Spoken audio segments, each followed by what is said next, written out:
Séance de formation d'une vingtaine de pisciculteurs sur les techniques de fabrication, de séchage, de conservation et d'utilisation du bloc alimentaire. Qu'est-ce que le bloc alimentaire? Les résultats des études du Centre national de recherche agronomique CNRA. Le bloc, c'est l'aliment que les paysans ont l'habitude d'utiliser pour nourrir les poissons, qu'ils mettent sous forme de pâte.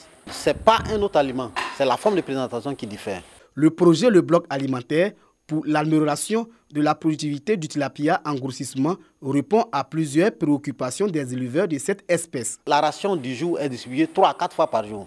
Voire 6 fois si c'est des petits poissons. Le bloc évite tout ça. Le bloc permet de mettre à disposition l'aliment une fois par jour.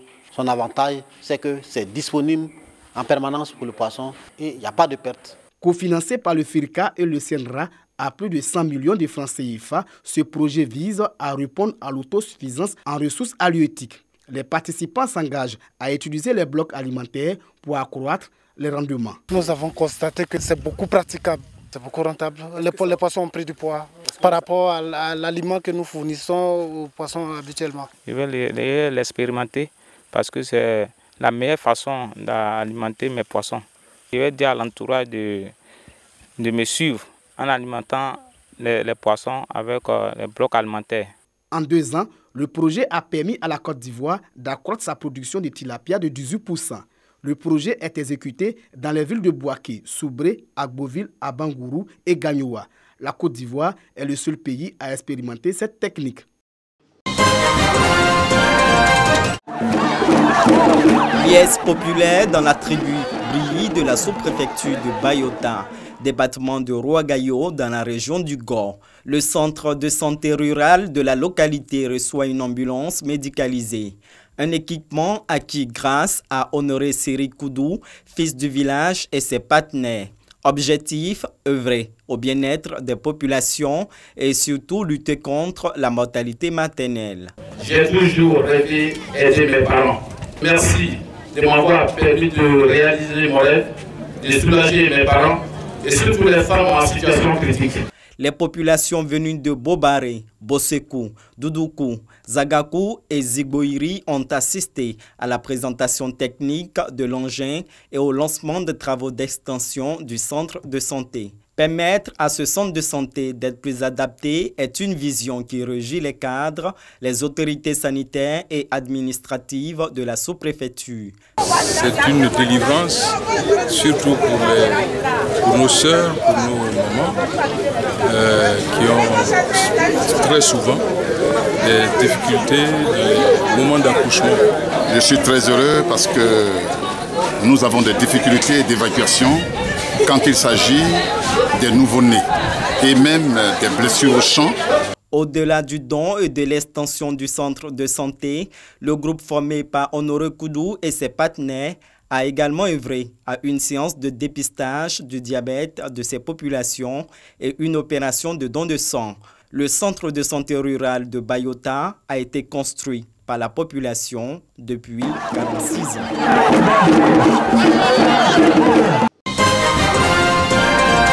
Salle de réunion de la mairie de Gbéléban dans la région du Kabadougou. Association des pêcheurs, association de jeunes et de femmes, guides des différentes confessions religieuses, police de Gbéléban reçoivent des mains du premier magistrat de la commune des enveloppes. Une action qui s'inscrit dans le cadre du budget triennal de 2019.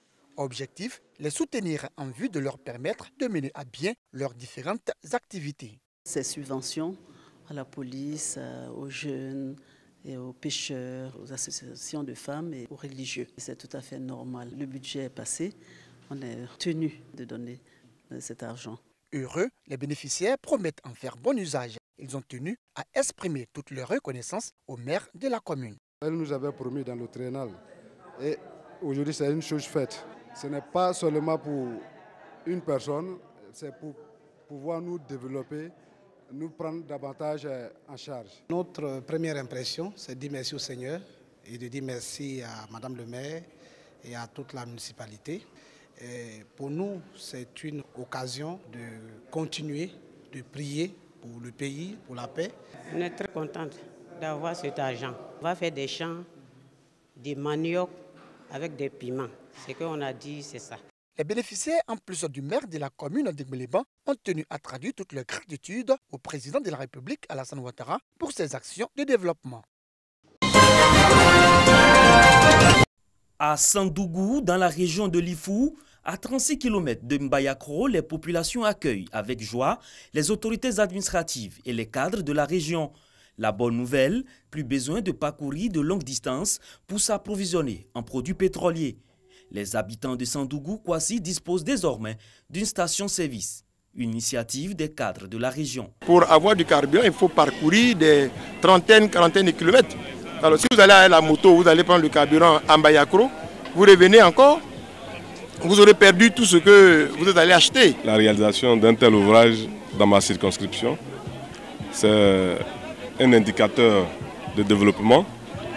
Je dirais, c'est aussi un propulseur, un catalyseur de développement parce que comprenez que dorénavant, nos populations n'auront pas besoin d'aller jusqu'à Mbayakro pour se servir en carburant.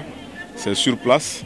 L'initiative de station-service à Sandougou, portée par les cadres de la région, vient accompagner les actions de développement initiées par le gouvernement. La station-service de la localité facilitera ainsi la circulation des biens et des personnes dans le département de Mbayakro.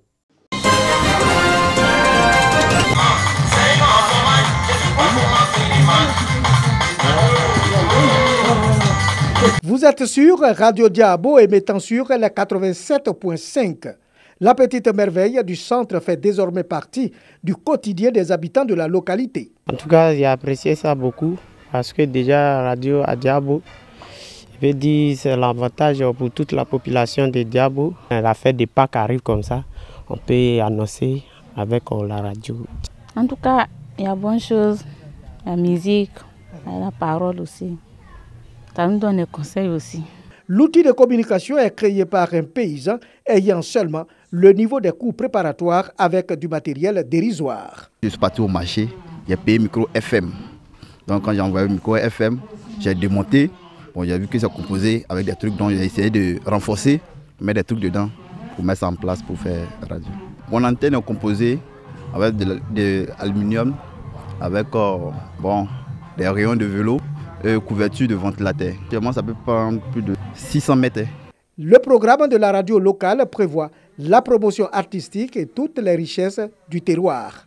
Enseigner le baoulé sur la radio. Nous avons aussi des artistes en herbe ou des artistes qui sont confirmés. Nous voulons faire aussi la promotion de ces artistes. Et le terroir de Diabo, nous avons beaucoup de choses que nous voulons encore faire développer avec la radio. En attendant les moyens de sa politique, la petite merveille du centre compte élargir son horizon d'attente et surtout mettre tout en œuvre pour sa régularisation. C'est une radio qui est accueillie de façon favorable par la population de Diabo. Les orientations, c'est de régulariser leur situation afin que tout ce qui est étatique soit au courant, avant que les agréments sortent, par exemple, puis que les animateurs soient formés. Radio Diabo, une passion pour 4 jeunes hommes à son service. La petite merveille pour éclore des talents et promouvoir des valeurs. Tristesse et désolation à Ravia au Koukourou. En effet, le chef de ce quartier, Kwaku Kona, 83 ans, a perdu la vie dans un feu de buisson dans sa plantation. Malgré les premiers soins, l'octogénaire a succombé à ses brûlures. Le vieux a constaté la fumée qui venait du cimetière. Et quand il est arrivé, la vapeur du feu l'a envahi. Étant vieux, le vieux est tombé et le feu l'a pris. Quelques heures plus tard, l'un des fils est arrivé et il a demandé après le vieux. On dit que le vieux est parti quelque part au champ là-bas. Et il est venu constater les faits, il a trouvé le vieux qui était couché. Et il a calmé les parents qui étaient en pleurs pour leur dire de se calmer que j'ai causé avec le vieux qui n'est pas mort. On l'a transporté au dispensaire de Ravia. Le docteur est venu constater les faits. Ne pouvant pas faire, il a demandé à ce qu'on transporte le vieux à Boaké. Et ils ont fait appel à l'ambulance de Moulounou. De là, ils l'ont transporté. Arrivé à Kongondekoro, le vieux a succombé. Chaque année, pendant la saison sèche, les populations sont sensibilisées sur les risques liés aux feux de brousse par les autorités. En dépit de tous ces efforts, les feux de brousse continuent de faire des ravages, voire endeuiller des familles. À 83 ans, Nanan Kwaku Kona laisse derrière lui 2 épouses et 19 enfants inconsolables.